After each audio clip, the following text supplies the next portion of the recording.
In the spring of 1862, the Civil War entered a critical phase as both Union and Confederate forces sought control of key transportation hubs in the Western Theater. One such hub was Corinth, Mississippi, a small but strategically vital town at the junction of two major railroads, the Mobile and Ohio and the Memphis and Charleston lines. These railroads were the lifelines of the Confederacy, enabling the movement of troops, supplies, and communications. For Union forces under Major General Henry Halleck, capturing Corinth would deal a devastating blow to the Confederate war effort and potentially hasten the collapse of their ability to wage war in the Western Theater. The stakes were immense. Corinth's railroads served as arteries for moving resources from deep in the South to the battlefront. Its loss would isolate Confederate forces in key regions and undermine their ability to coordinate large-scale operations. It was no surprise that the Confederacy made every effort to defend the town, recognizing it as a symbol of their resilience and a critical piece of their strategy.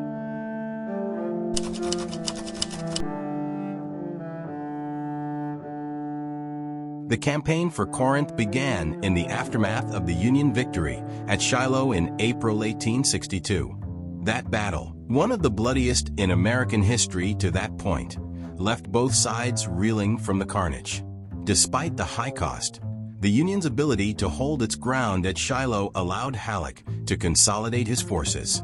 Combining the armies of Major General Ulysses S. Grant, Major General Don Carlos Buell, and Major General John Pope, Halleck commanded over 100,000 troops, making his force one of the largest assembled during the war.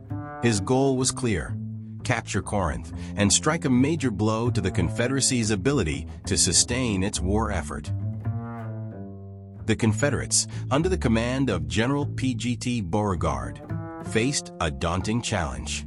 Though Corinth's defensive fortifications were extensive, Beauregard's army was outnumbered, with approximately 65,000 men to oppose the Union juggernaut. Aware of their numerical disadvantage, the Confederates worked tirelessly to prepare the town's defenses, constructing earthworks and strategically positioning artillery to counter an expected Union assault. Corinth's importance meant that every effort was made to hold the town, but the reality of their situation grew increasingly dire as Union forces advanced.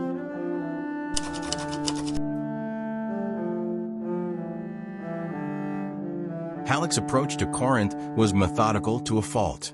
Starting in late April, Union troops advanced slowly, constructing miles of entrenchments and fortifications at every stage.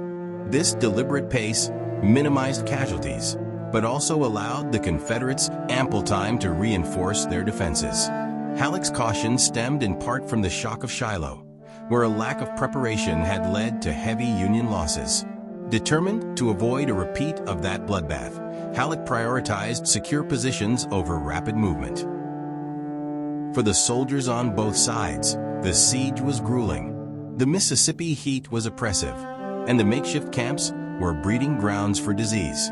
Dysentery, typhoid fever, and other illnesses swept through the ranks, claiming more lives than combat during the campaign. Soldiers contended not only with the enemy, but also with the elements, enduring rain-soaked trenches and swarms of insects. Supplies were stretched thin, and morale wavered as the siege dragged on. By mid-May, Union forces were within striking distance of Corinth. Union artillery unleashed a steady barrage on Confederate positions, while skirmishes erupted along the defensive lines.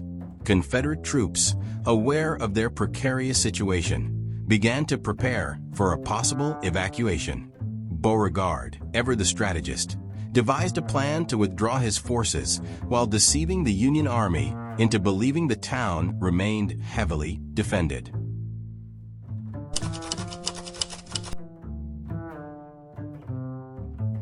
On the night of May 29th, Beauregard executed his plan with precision. Using tactics designed to mislead the Union, Confederate forces created the illusion of a fully manned defense. Dummy cannons were placed along the earthworks, and fires were kept burning in camps to suggest the presence of soldiers. Noise and activity were staged to further confuse Union observers. By the time Union forces entered Corinth on May 30th, they found the town nearly deserted. The Confederate army had slipped away under cover of darkness, preserving its strength for future engagements. For Halleck, the capture of Corinth was a strategic victory, but also a missed opportunity. The Union's overwhelming numbers and superior position could have destroyed Beauregard's army, potentially shortening the war. Instead, the Confederate forces lived to fight another day, retreating to safer positions and regrouping for the next phase of the conflict.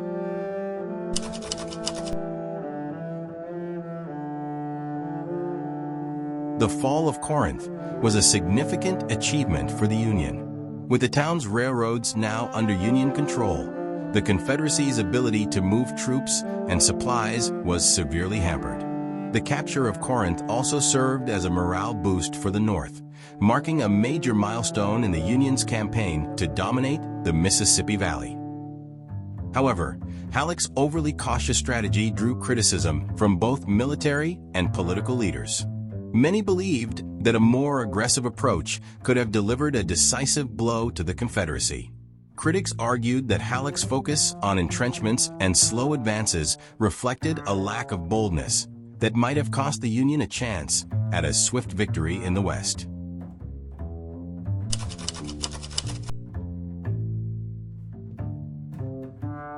The Siege of Corinth underscored the importance of logistics and infrastructure in the Civil War.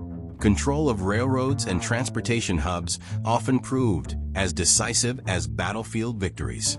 Corinth's capture demonstrated the effectiveness of the Union strategy in the Western theater, which sought to divide and conquer the Confederacy by targeting its economic and logistical centers. For the Confederacy, the loss of Corinth was a sobering reminder of their vulnerabilities. While Beauregard's successful retreat preserved his army, the inability to hold such a vital position highlighted the challenges of defending a sprawling territory against a well-equipped and determined enemy. As the war progressed, the lessons of Corinth shaped the strategies of both sides. The Union continued to refine its approach, combining military force with efforts to control key infrastructure. The Confederacy, meanwhile, faced increasing pressure to adapt to the Union's relentless advance. The Siege of Corinth was more than just a battle. It was a moment that encapsulated the complexity and high stakes of the Civil War. It demonstrated the interplay of strategy, leadership, and logistics, reminding both sides that victory often hinged on more than just bravery on the battlefield. In the next episode, we will explore the naval operations on the Mississippi River, where Union forces aimed to gain full control of America's great waterways, a goal that would bring them closer to splitting the Confederacy in two.